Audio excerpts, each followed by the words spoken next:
지난 6월 달에 어느 경제신문에서 이런 기사가 있었습니다. 노후 연금에 관한 기사였습니다. 대략적인 내용은 이런 내용들이었습니다.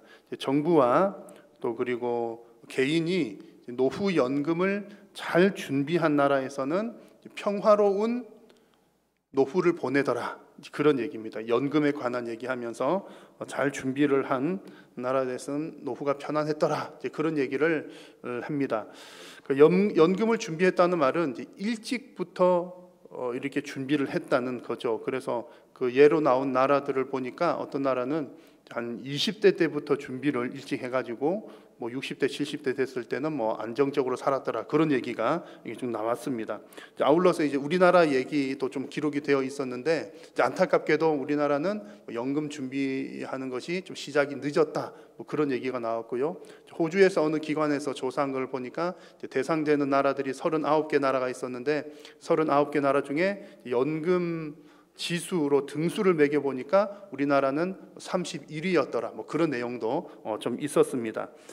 그래서 이제 이 연금 얘기, 노후 얘기를 좀 드리는 이유는, 우리가 사실은 수십 년 후의 일을 미리부터 준비하는 것은 좀 쉽지는 않은 일인 것 같습니다. 뭐 당장 내일 일도 잘 모르겠고, 게다가 또 지금 당장에 먹고 살거나 또 지금 뭐 돈이 있으면 지금 당장에 써야 할 것도 많은데 뭐 30년 뒤, 40년 뒤의 것을 지금부터 준비를 한다는 것은 사실은 쉽지는 않은 일입니다. 그럼에도 불구하고 요즘에 이제 선진국들이나 잘 준비한 나라들 이제 케이스들을 보면서 우리가 다 공감은 하지요. 아, 그렇구나. 미리부터 노후를 준비를 잘 하는 것이 지혜로운 길이로구나. 아마 그런 공감들은 다들 잘 하고 계실 겁니다. 여러분, 이렇게 이제 젊어서부터 노후를 잘 준비를 한 사람들이 지혜로운 사람들이라면 성도들은 더더욱 지혜로운 사람들입니다. 그리고 이어야 합니다. 왜냐하면 우리 성도들은 마지막 날, 그냥 내 나이 뭐 60, 70, 80 그때를 준비하는 것이 아니라 영원한 생명, 주님께서 다시 올 재림의 날, 그 마지막 날을 준비하는 사람들이기 때문입니다. 여러분, 마지막 날에 하나님 앞에 섰을 때에 그때 웃는 자가 진정한 승리자인 줄로 믿습니다. 그런데 이제 요즘 같은 때 분위기를 보면 염려가 좀 되는 거죠. 내가 과연 마지막 날까지, 그 마지막 날이라면 내 육신이 다하는 개인적인 종말이거나 예수님께서 재림하시는 우주적인 종말이거나 그 마지막 날까지 과연 내가 믿음을 끝까지 잘 지킬 수 있을까? 주변 환경들을 보면 그런 염려가 드는 그런 시기입니다. 우리가 요즘에 팬데믹을 경험하면서 여러 가지 신조어들이 생겼습니다. 새로운 말들이 생겼는데 그 가운데 코로나 디바이드라고 하는 말이 있습니다. 이제 코로나가 뭔가를 나누어 놓았다라고 하는 겁니다. 코로나 때문에 격차가 많이 벌어졌다는 그런 얘기입니다. 여러분 아마 뭐 설명을 드리지 않아도 잘 아실 텐데요. 그런데 이것이 생각보다 좀 심각합니다. 격차가 생각보다 많이 벌어진다는 거죠. 그래서 이 코로나 디바이드를 다른 말로는 K양극화 현상이다, 이렇게 표현하기도 합니다. 영어 알파벳 K자처럼 이렇게 이제 올라가는 사람이나 기업이나 뭐는 쭉쭉 올라가는 거 하면 또 반대로 내려가는 쪽은 완전히, 그래서 격차가 너무 심하게 벌어진다는 그런 뜻입니다.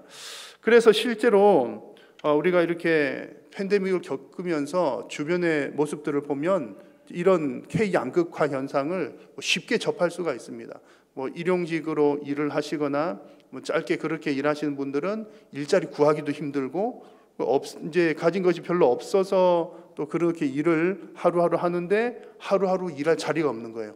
그러나 반면에 자본이 많이 준비된 사람들은 그 자본이 일을 하기 때문에 또 그 재산은 더 많이 늘어나서 이렇게 격차가 크게 생기기도 하고요. 동네 상권들이나 작은 가게들은 그렇게 장사가 안 되고 파리가 날린다고 그러는데 대형 백화점들은 어마무시하게 잘 된다고 합니다. 제가 아마 지난주 어느 기사였던 것 같은데 어느 모 대형 백화점은 이제 사상 최대 실적을 냈다, 막 그러기도 하고요. 대체로 대형 백화점들이 지난 2분기 실적이 뭐 어마어마하게, 어느 기사에서는 아마 1995년도부터 이제 그 통계를 내기 시작했는데 통계 이후 상승률 최대치다, 뭐 그런 기사를 제가 보기도 했습니다. 뿐만 아니라 지금 요즘에 이제 백신을 또 일단은 맞아야 되겠는데 백신 양극화도 심하죠. 어느 나라는 백신이 남아서 뭐 이렇게 맞지 않고 남아서 폐기 처분을 한다는 데가 있는가 하면 맞을 백신이 없어서 많은 사람들이 또 죽어가는 그런 것도 있습니다. 교육 부분도 양극화가 그렇게 심하답니다. 제가 몇 개월 전에 접한 기사 내용이었는데, 코로나 때문에 아이들이 학교를 못 가니까 공부를 해야 되는데 이제 봐줄 사람이 없잖아요. 그래서 이제 좀 이렇게 뭐 말하자면 괜찮은 동네, 또 좀 재정이 있는 가정에서는 학교 못 보내고 학원 못 보내면 개인 선생님을 데려오면 되니까 그렇게 해서 공부를 하니까 뭐 학업 성취도가 별로 떨어지지 않은데, 제 기억으로 그때 안타깝게도 떨어진 동네가 있었으니 도봉구이더라. 도봉구 지역은 학습 아이들 그게 격차가 많이 떨어지더라. 이 팬데믹 때문에 그런 기사를 본 적도 있습니다. 그래서 여튼 이 팬데믹 때문에 이런 양극화가 많이 심각해진다는 그런 내용들인데요. 제가 염려가 되는 것은 뭐 이런 생활의 부분들이야 우리 다 같이 느끼는 것인데, 제가 더 염려가 되는 것은 신앙에도 양극화가 심해지는구나, 신앙의 디바이드가 생겨지고 있구나라고 하는 부분이 염려가 되는 겁니다. 이 팬데믹 상황 오면서 제가 여러분들로부터 이렇게 간증을 듣기로는, 목사님 오히려 제가 더 열심히 성경을 보고 있어요, 더 많이 기도하고 있습니다, 이런 분들도 계셔요. 뭐 다른 활동들이 많이 제약이 생기고 개인적인 시간이 확보가 되니까 성경을 더 열심히 읽고 더 많이 읽고 뭐 하고 그런 분들이 계신가 하면, 그래 이참에 주일에 이제 교회도 이제 못 가게 되었고 기왕에 이참에 그냥 그러면 뭐 내가 그동안 못 봤던 볼일이나 좀 보자, 그러면서 자유롭게 편안한 마음으로 그냥 지내시는 성도님들도 있습니다. 물론 우리가 이제 이렇게 모여서 예배하는 것 자체가 뭐 꼭 이 시간이어야 돼, 뭐 꼭 이렇게 해야 돼, 뭐 그런 것은 아닐 수 있지만, 그러나 우리가 억지로라도 이렇게 시간 정해서 모이는 이것이 우리에게 얼마나 유익한지 모릅니다. 때로는 우리가 항상 믿음이 좋은 것은 아니잖아요. 때로는 성령 충만하기도 하지만 때로는 내 믿음이 좀 그렇게 그저 그럴 때도 있는데, 그럴 때 함께 모여서 예배하고 또 옆에 분들이 기도해주고 그러면 다시 우리가 신앙적인 힘을 얻기도 하곤 하는 겁니다. 그런데 지금 팬데믹 때에 이제 장소와 시간도 자유롭게 되다 보니까 예배도 뭐 이 시간에 안 하면 늘 온라인만 유튜브 들어가면 예배 실황들이 늘 나오니까 어제나 못하면 오후에 하고, 오후에 못하면 저녁에 하고, 뭐 그냥 내일 하고, 뭐 그러다 보면 예배가 그냥 온데간데 지나가게 되는 겁니다. 그래서 여러분, 오늘 우리가 함께 나누고자 하는 말씀은 지금 우리가 겪고 있는 이 팬데믹 상황 속에서 우리가 우리의 영혼, 우리의 믿음, 우리의 신앙 잘 관리하지 않으면 지금 코로나 때문에 얻게 되는 이런 위험과 어려움보다 더 심각한 문제들을 얻을 수도 있겠다라고 하는 사실을 우리가 자각을 하자는 말씀을 함께 나누고자 합니다. 그래서 우리가 마지막 날에 하나님 앞에 섰을 때 정말 기쁨으로 노래할 수 있기 위해서는 지금 우리가 이 땅에 사는 동안 신앙의 여정을 잘 걸어가야만 하는 것입니다. 오늘 이 말씀을 통해 여러분의 신앙을 다시 한번 점검하는 시간이 되시기를 바라고요. 또 우리 교회가 과연 잘 성숙하고 있는지 한번 우리 말씀 앞에 우리 자신을 비추어 보는 그런 시간 될 수 있기를 바랍니다. 여러분, 여름철마다 이렇게 나오는 뉴스들 중에 거의 여름하면 아마 이 뉴스가 빠지지 않고 나왔던 것 같아요. 어떤 내용이냐면 식중독에 관한 그런 뉴스입니다. 아마 최근에도 여러분 단체 식중독, 뭐 음식 잘못 먹고서 단체 식중독 걸렸다는 거 아마 여러분 뉴스 다 보셨을 겁니다. 그래서 식중독은 이제 온도가 높을 때 균이 활동을 더 많이 한다고 합니다. 그래서 이 질병은 평상시에도 잘 관리를 해야 되지만 특정한 상황, 균이 더 번식하기 쉬운 이런 상황에는 아마 특별히 더 잘 관리하고 신경을 써야 하는 겁니다. 마찬가지로 죄의 문제도 그렇습니다. 아담 타락한 이후에 이 세상에는 항상 죄가 존재해 왔습니다만 어떤 특별한 상황, 어떤 특별한 환경에서는 그 죄가 더 많이 기승을 부리기가 쉽고 우리는 그 죄에 더 잘 빠져들기가 쉬운 때가 있습니다. 오늘 우리가 함께 읽은 성경 본문인 이 스바냐서가 쓰여질 그 당시에도 그런 분위기였습니다. 오늘 스바냐서 첫 부분을, 오늘 우리가 3장의 뒷부분을 읽었는데요, 오늘 설교하는 내용은 스바냐 대략 전체적인 내용이고 또 3장을 중심으로 말씀을 나눌 것입니다. 근데 3장 말고 더 앞부분에 1장 1절에 보면 이 스바냐 선지서가 쓰여진 이 시대가 요시야 왕 때다 이렇게 나옵니다. 요시야 왕은 남유다 왕들 중에서 경건한 왕에 속한 사람이었습니다. 믿음이 좋은 왕이었어요. 그런데 이제 이 믿음이 좋아서 종교 개혁을 단행을 한 그런 왕이었는데, 종교 개혁을 단행했다 그 말은 무슨 말이죠? 이 요시야 왕이 세워져서 뭔가 신앙의 점검을 하기 전까지는 뭐 문제가 있었다는 얘기입니다. 그래서 오늘 읽은 말씀의 3장 1절에 보니까 이때의 분위기를 어떻게 평가하느냐 하면 패역하고 더러운 곳, 그리고 포악한 그 성읍이라고 표현을 했습니다. 여기 성읍은 어느 성읍이냐면 예루살렘 성을 말합니다. 자, 여러분, 요즘으로 말하면 이런 거예요. 교회가 패역하고 더러운 곳이다, 교회가 포악하다, 이런 표현을 사용했다는 겁니다. 그것보다 더 센 표현이죠. 왜냐하면 예루살렘 성 안에는 하나님을 예배하는 성전이 있었기 때문입니다. 그렇게 거룩한 곳이라고 해야 될 곳을 패역하고 더러운 곳, 이렇게 표현을 했습니다. 이렇게 표현한 이유가 2절에서 4절까지 쭉 나오는데 그 중에 2절 말씀을 보십시오. 한번 2절을 같이 한번 읽겠습니다. 그가 명령을 듣지 아니하며 교훈을 받지 아니하며 여호와를 의뢰하지 아니하며 자기 하나님에게 가까이 나아가지 아니하였도다. 아멘. 어떤 내용입니까? 하나님의 택한 백성들이 하나님의 성전이 있는 그 예루살렘이 변질되었다, 그런 얘기를 하는 겁니다.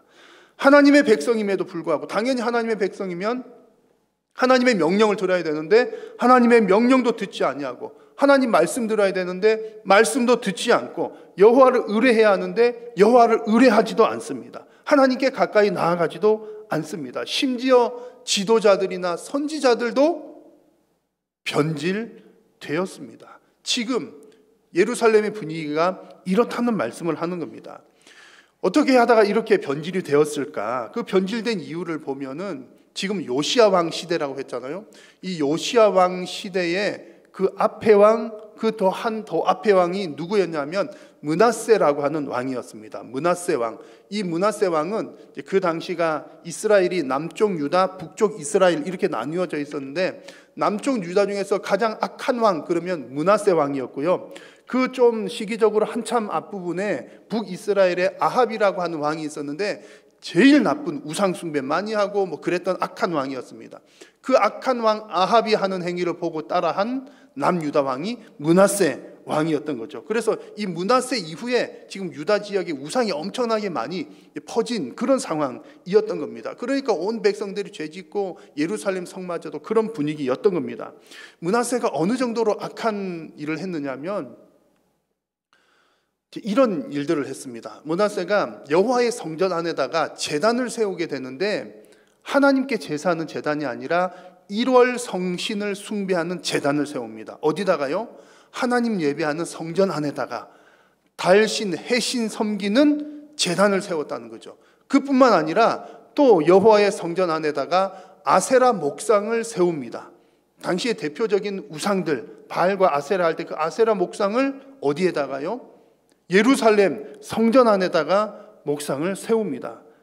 여러분, 이게 무슨 의미인지 아시겠습니까? 므낫세 왕은 하나님과 겸하여 우상을 섬겼더라, 그런 얘기입니다. 이 부분이 정말 위험하고 중요한 부분입니다. 만약에 정말 아예 그냥 하나님, 나는 여호와 안 믿어, 그러면 그냥 성전을 다 헐어버리고 그냥 내가 섬기는 우상 하나 이렇게 할 텐데, 이 므낫세 왕은 어떤 행위를 취했느냐 하면은 하나님을 섬기는 그 성전 안에다가 우상을 섬기는 것도 갖다 놨고, 때로는 하나님께도 예배하고 때로는 우상이기도 하고, 우상도 이 우상 저 우상 다 섬겼더라, 그런 얘기입니다. 하나님께서 가장 싫어하는 신앙의 변질입니다. 섞여지는 것, 겸하여 섬기는 것, 그것이 가장 위험한 우상입니다. 이런 신앙의 역사를 보면서 우리가 깨닫게 되는 것이, 하나님의 백성들도 이렇게 신앙이 변질될 수 있구나 라고 하는 것을 볼 수가 있는 것이죠. 더 큰 문제는요, 이런 신앙의 변질은 어느 날 하루아침에 나 하나님 안 믿어, 나는 그냥 다른 것 난 절에 갈 거야. 이렇게라도 되면 눈에 띄기라도 해서 큰일 났구나. 저 사람 저러면 안 되는데 이렇게 할 텐데, 더 큰 문제는 신앙의 변질은 서서히 그리고 섞여져 가면서 변질된다는 겁니다. 누구처럼요? 므낫세 왕 시대 때에 했던 것처럼 하나님 성전 안에다가 우상을 세워 놓으면서 겸하여 섬긴다는 겁니다. 하나님을 완전히 부인하지는 않지만 점점점 하나님으로부터 멀어져 가는 겁니다. 우리가 지금 팬데믹 시기를 지나가면서 정말 이런 방식의 신앙 변질이 정말 많이 우려가 되는 겁니다. 하나님 안 믿는 것은 아니에요. 하나님 안 믿는 것은 아니지만 여러 가지 환경들, 상황들을 보면 하나님을 향한 사랑이 점점점 식어져 갑니다. 그동안에 피곤했던 일들, 이 팬데믹 덕분에 이 팬데믹을 핑계 삼아서 멀리 할 수 있게 되었습니다. 여러분, 지나간 수십 년 동안 신앙생활하면서 얼마나 피곤하게 사셨습니까? 주중에는 일하죠. 주일에는 또 하나님 일하느라고 교회 오셔가지고 봉사하고 어쩌고 했죠. 근데 팬데믹 때문에 못 모이고 못하니까 아이쿠나, 이제 되었구나. 그런데 여러분, 스스로 느끼지 않습니까? 그것이 우리의 영혼에 얼마나 안 좋은 영향을 끼칩니까? 뭔가 하나님으로부터 멀어질 만한 환경들을 많이 제공하고 있습니다. 처음에는 주일에 교회 안 오게 되니까 이거 하늘이 무너질 것만 같았고, 세상에 이게 무슨 일이야, 내 평생에 이런 일을 겪다니 너무나 어색했지만 이제는 주일에 다른 일을 보니까 그것이 익숙해지기도 합니다. 하나님을 여전히 안 믿는 것은 아니지만 많이 타협하게 되었고, 하나님 사랑이 점점점 식어져 가고 멀어져 가는 환경입니다. 물론 우리 한일교회 성도님들께서는 대부분 안 그러실 것이라고 저는 확신을 합니다만, 이런 분위기가 계속되고 익숙해지다 보면 우리 한국 교회도 유럽의 교회들이나 북미의 교회들처럼 될 가능성이 높습니다. 무슨 얘기냐면, 이제 그 유럽 사람, 서양 사람들에게 종교가 뭡니까 물어보면 거의 대부분 기독교라고 그래요. 하나님 믿는다고 합니다. 그런데 그 대답은 마치 어떤 대답과 비슷하냐면, 우리 한국 사람들, 특히 어른들, 젊은 사람들보다는 조금 어른들에게 종교가 뭡니까 물어보면 많은 사람들이 불교래요. 불교인데 절에는 1년에 몇 번 가죠? 한두 번 가는 거예요. 한 번 정도, 4월 초파일 정도나 뭐 그렇게 가거나 아니면 뭔 일이 있을 때 한 번씩 가면서 그냥 불교래요. 이제 그런 것과 비슷한 겁니다. 유럽 사람들, 서양 사람들이 1년에 한두 번 교회 가면서 성탄절이나 부활절이나 그렇게 가면서 나는 기독교인이야, 이렇게 얘기를 한다는 거죠. 본인은 신앙이 있다고 생각을 하지만 알 수 없는 노릇입니다. 그래서 팬데믹을 지나면서 한국 교회도 그런 분위기가 되지는 않을까 염려가 되는 것입니다. 여러분, 우리가 지금 1년 반 정도가 지나갔습니다. 이렇게 지나가면서 이제는 우리가 자신의 신앙과 우리 교회의 성숙도를 다시 한번 점검을 해야 할 때입니다. 과연 나는, 그리고 과연 우리 교회는 이 팬데믹 시기를 지나가면서 신앙이 성숙하고 있는가, 아니면 떨어지고 있는가? 내가 하나님을 향해서 더 가까이 나아가고 있는가, 아니면 안락함에 젖어들어서 하나님과 점점 멀어지고 있는가? 여러분, 이 양극화가 점점 심각해지는 시대 가운데 있습니다. 하나님을 향한 사랑이 식어지게 되면 결국 신앙의 변질로 이어질 가능성이 높습니다. 여러분, 끝까지 믿음을 잘 지켜나가시는 저와 여러분 다 되시기를 축원합니다. 그러면 여러분, 이런 신앙의 변질을 우리가 어떻게 막을 수가 있습니까? 오늘 성경에서도 보면 예루살렘이 이렇게 변질된 모습을 보여주고 있습니다. 쭉 그런 모습을 보여주다가 오늘 말씀 5절을 보시면 정말 우리에게 위로가 되는 말씀이 나옵니다. 5절 말씀을 같이 한번 읽겠습니다. 그 가운데에 계시는 여호와는 의로우사 불의를 행하지 아니하시고 아침마다 빠짐없이 자기의 공의를 비추시거늘 불의한 자는 수치를 알지 못하도다. 아멘. 하나님이 지금 어디 계신다고요? 그 가운데 계시는 여호와. 이 표현이 오늘 중요합니다. 여러 차례 나올 텐데요, 하나님이 지금 그 가운데 계시다고 했는데 여기 그 가운데가 어디입니까? 예루살렘 성 가운데 계신다는 겁니다. 근데 좀 전에 말씀 보았죠? 예루살렘이 지금 어떤 상황이죠? 변질된 상황입니다. 타락하고 변질되고 하나님 말씀도 듣지 않고 순종도 하지 않고 겸하여 섬기고 우상 섬기는 그런 상황 가운데에 여호와께서 계십니다. 비록 예루살렘에 있는 백성들, 지도자들은 변질되었지만 여전히 하나님은 그곳에 계시면서 우리에게 공의를 보여주십니다. 하나님은 여전히 범죄하는 백성들을 향하여서 말씀하고 계십니다. 비록 그들이 듣지 않고 귀를 닫고 있을지라도 하나님은 지속적으로 계속하여서 선지자들을 보내심으로 말씀하고 계십니다. 여러분, 바로 이 부분에, 바로 이곳에 우리의 희망이 있습니다. 여러분, 이 말씀을 잘 들으십시오. 우리의 희망이 어디 있는지, 우리의 희망은 내가 범죄했지만 열심히 노력하고 열심히 회개하고 열심히 기도하고 있습니다. 열심히 기도하고 있는 나에게 희망이 있는 것이 아니라 여전히 범죄하고 있지만 그들 범죄하고 있는 그들과 함께 계시는 여호와 하나님께 희망이 있습니다. 그래서 여러분, 우리가 팬데믹으로 인해서 우리의 신앙이 약해진다고 생각될 때에 우리는 무엇을 바라보고 또 누구를 의지해야 됩니까? 지금도 여전히 예배 가운데 임재하고 계시는 여호와 하나님을 우리는 바라보아야 합니다. 내가 아니라는 거죠. 내가 어떻게 하면 좀 더 스스로에게 용기를 북돋아서 내가 한 번 더 결단해서 그래 한번 잘해보자, 새롭게 출발하자. 물론 그런 모습이 필요합니다만 그것 이전에 나로부터가 아니라 죄인들과 함께 거하시는 여호와로부터, 그래서 타락한 자들 가운데 계시는 여호와 하나님을 바라보아야 하는 것입니다. 왜 그렇습니까? 회복시키시는 분은 오직 여호와이시기 때문입니다. 오늘 말씀 9절을 보십시오. 그때에 내가 여러 백성의 입술을 깨끗하게 하여 그들이 다 여호와의 이름을 부르며 한 가지로 나를 섬기게 하리니. 그때 누가요? 내가, 나 여호와가, 하나님께서 하나님을 대적했던 그 입술들을 변화시키셔서 하나님을 찬양하는 입술로 만드십니다. 여러분, 회복의 주체는 우리와 함께 거하시는 여호와 하나님이십니다. 여러분, 이 말씀이 너무나 중요합니다. 특별히 정말 오늘 함께 예배한 여러분들, 어떻게 하면 우리 교회가 회복될까? 우리 교회가 개혁이 될까? 우리 교회가 하나님께서 기뻐하시는 교회가 될까? 다 우리가 그런 꿈을 꾸고 있지 않습니까?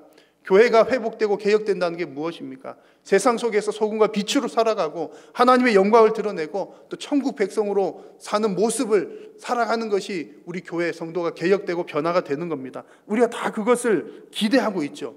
근데 이런 일을 할 때에 조심해야 될 것이 바로 이 부분입니다. 이런 일을 할 때에 이 변화의 주체, 개혁의 주체가 결코 내가 되어서는 안 됩니다. 교회를 회복시키고 어떻게 하면 교회를 더 잘되게 할까 생각하는 사람들이 이런 함정에 빠지기가 쉬운 거예요. 나는 어떻게든 늘 교회 생각하고 그러니까는 이제 좀 어떤 함정에 빠지냐면, 그래, 내 생각은 옳은 생각이야, 내 생각은 의로운 생각이야, 늘 그렇게 생각하니까 그런 함정에 빠지기가 쉽습니다. 그러다 보면 다른 사람이 하는 얘기는 옳지 못해, 다른 사람의 견해는 폄하하기가 쉽다는 얘기죠. 제가 왜 이 얘기를 드리냐면, 최근에 요즘에 유튜브 방송들을 다들 많이 하잖아요. 목사님들도 많이 하는데 어느 목사님들의 한 두세 분들의 유튜브 방송을 보면서 제가 깜짝 놀랐기 때문입니다. 아니, 어떻게 저런 말을 할 수가 있을까? 이제 너무 심각하게 제가 다리가 후들거릴 정도로 어떤 내용이냐면 정치적인 색채를 가지고 하시는 분들이었습니다. 양쪽이 다 마찬가지예요. 정치적인 색채를 가지고 이제 편을 나누는 방송인 거죠. 정치의 색깔은 있을 수 있습니다. 예수님 믿지만 내가 무슨 당도 될 수 있고 무슨 당 될 수 있죠. 그건 우리가 시민으로서 살아가면서 하는 것이기 때문에 가능합니다만, 정치적인 색채를 가지고 신앙의 편을 나누는 것이 심각한 문제라는 얘기입니다. 그래서 하나님을 섬기는 사람들인데, 같은 하나님을 섬기는데 좌파 우파 운운하면서 서로 편을 나누는 겁니다. 그래서 제가 깜짝 놀랐던 것은 어떤 목사님이 이제 좌파 목사님들의 명단입니다 그러면서 아무개들 좌파입니다, 이렇게 절대로 따라가면 안 되고 들어서도 안 되고 그런 얘기를 하는 거예요. 그 좌파 목사님들의 명단 중에 저는 없었지만, 유명한 사람 아니니까 우리 이제 교단에 속한 교수님이나 뭐 그런 분들도 있었고 뭐 쭉 이름이 나왔습니다. 여러분, 하나님은 좌파의 하나님이십니까? 우파의 하나님이십니까? 여러분, 좌파도 죄인이고 우파도 죄인입니다. 하나님은 죄인들의 하나님이십니다. 우리 모두의 하나님이시죠. 예수님은 진보적이십니까? 보수적이십니까? 복음서를 잘 읽어보면 때로는 예수님이 너무나 진보적이셔요. 그런데 때로는 예수님 너무나 보수적이십니다. 우리가 좌파냐 우파냐 진보냐 보수냐 하는 얘기는 다 누구 얘기입니까? 우리들 얘기예요. 우리 기준, 내 생각, 나의 경험과 나의 지식을 가지고 정한 나의 기준일 뿐입니다. 그런데 나의 한계가 있는 그 지식과 경험을 가지고 선을 딱 그어놓고 여기에 들어오는 사람은 하나님 편, 안 들어오는 사람은 하나님 대적자라고 주장하는 것 문제이고요.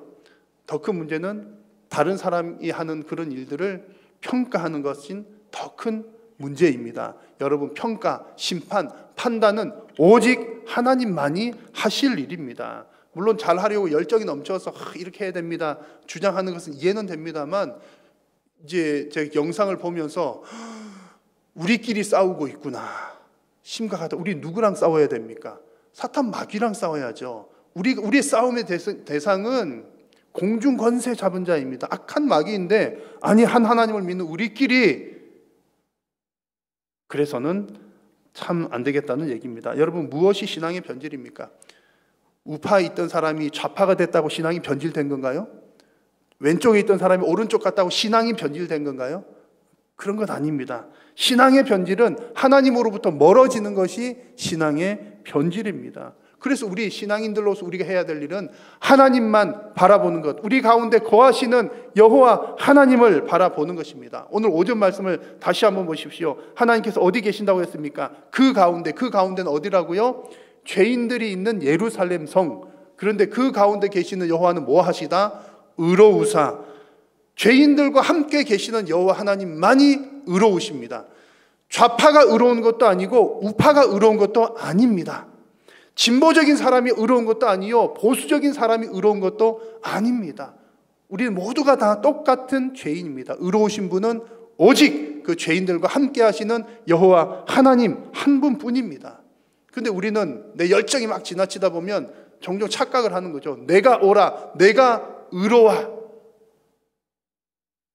여러분, 이런 생각이 오히려 신앙의 변질을 가져오게 되고 다른 사람을 실족하게 만들게 됩니다. 여러분, 우리가 오직 의로우신 여호와 하나님만 바라본다면 우리의 신앙은 변질될 이유가 없습니다. 교회와 성도는 그것만 해도 충분합니다. 뭐 이렇게 좌파 우파 정치는 그냥 그곳에 가서 하면 되는 것이죠. 우리 성도들이 할 일은요, 교회가 할 일은요, 하나님의 은혜 이야기하고 예수님의 십자가 전하고 서로 사랑하고, 여러분 이것만 해도 시간이 부족하고 할 것이 얼마나 많습니까? 그런데 서로 다른 문제들로 인해서 평가하고 판단하는 것은 결코 옳지 못합니다. 사랑하는 성도 여러분, 우리 가운데 거하시는 의로우신 그 여호와 하나님께만 집중하심으로 우리의 신앙의 변질과 우리 교회의 변질로부터 믿음을 잘 지켜나가시는 저와 여러분들이 다 되시기를 축원합니다. 자, 여러분, 오늘 이 말씀을 통해서 교회와 성도를 지키시는 분은 여호와 하나님이시라는 사실을 여러분 정말 잘 이해를 하셔야 합니다. 교회와 성도, 나의 신앙, 우리 교회를 지키는 것은 내 믿음이 아니라 여호와 하나님이라는 겁니다. 내가 교회를 지키는 것이 아니라 오직 하나님께서 교회를 지키신다는 얘기입니다. 오늘 15절 말씀을 보십시오. 15절 말씀 같이 한번 읽겠습니다. 여호와가 내 형벌을 제거하였고 내 원수를 쫓아냈으며 이스라엘 왕 여호와가 내 가운데 계시니 내가 다시는 화를 당할까 두려워하지 아니할 것이라. 아멘. 15절 말씀에도 여호와가 내 가운데 계시니라고 했죠. 우리들 가운데 계시는 하나님께서 뭐 하십니까? 우리의 형벌을 제거했습니다. 우리가 다 죄인이어서 벌받아서 죽어야 마땅하지만 여호와께서 우리 형벌을 제거해 주십니다. 여호와께서 우리 원수들을 쫓아내 주십니다. 우리 삶의 어려운 문제, 힘든 문제, 내가 괴로움 당하는 것들 여호와 하나님께서 쫓아내 주십니다. 그리하여서 우리가 다시는 화를 당할까 두려워하지 않도록 만들어 주시는 분도 여호와 하나님이십니다. 14절도 보십시오. 14절, 시온에 따라 노래할지어다. 이스라엘아 기쁘게 부를지어다. 예루살렘 따라 전심으로 기뻐하며 즐거워할지어다. 여러분, 우리가 어떻게 기뻐하고 즐거워할 수 있습니까? 어떻게 우리가 노래할 수 있습니까? 이제 분명하게 아시겠지요. 우리가 즐거워하고 기쁘게 노래할 수 있는 것은 내가 잘해서, 내가 뭔가를 잘 이루어서, 내가 성과를 내어서, 내 믿음을 내가 잘 지켜서, 내 교회를 내가 잘 지켜서 기쁨의 노래를 부르는 것이 아니라 여호와 하나님께서 우리와 함께 계심으로 우리를 구원해 주시기 때문에 그 구원의 기쁨으로 말미암아 우리가 함께 즐거워하고 기뻐하는 겁니다. 마지막 날 우리가 하나님 앞에 섰을 때에 기쁨의 노래를 부를 수 있는 것도 내가 잘해서가 아니라 하나님께서 우리의 형벌을 제거해 주셨기 때문에, 예수님께서 우리를 대신하여 십자가를 지셨기 때문에 우리는 하나님 앞에서 기뻐하고 즐거워할 수가 있는 것입니다. 오늘 말씀 쭉 보니까요, 17절 보시면 같이 한번 읽어볼까요? 한번 읽겠습니다. 시작.